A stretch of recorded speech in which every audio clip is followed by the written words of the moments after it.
After all of that happened, Mark Clegg got in a car today, drove down to Branson to see this for himself and report for all of us. What's the latest, Mark? What's it like? Thanks, Chris. We're back here. I can tell you one of the good things in coming into town, it was not the widespread devastation that we saw in Joplin last year. That was one of the things I was fearful of getting into town.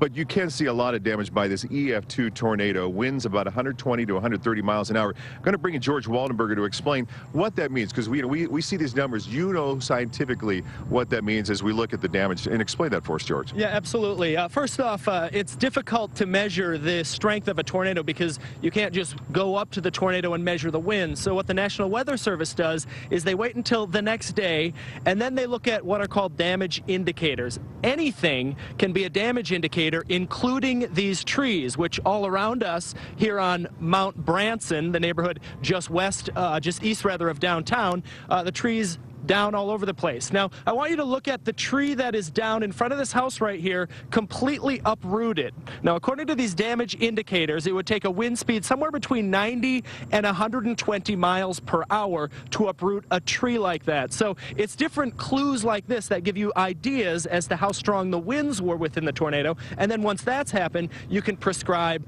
an EF scale to it. And in this case, it's the EF2 scale with wind speeds that were upper bound estimates up to 120 to 130 miles per hour. And another kind of interesting thing is this is a couch that had been carried in to this neighborhood from the storm. Where did that couch come from? I'm going to take you across the road, all the way across the river, about a half a mile down to the Hilton Hotel. You can see where the windows have been blown out. That's where the couch came from, carried all the way across downtown, over the river, up the bluff, and deposited right here on this neighborhood lawn. So again, just interesting facts that you can see with the tornado that moved through last night. Makes a lot of sense when you look at it that way. George, thanks very much. We've got much more coming up here at 5 o'clock from Branson. We'll send it now back to you, Krista, in the studio. Mark, we'll see you lots this evening. Thank you very much.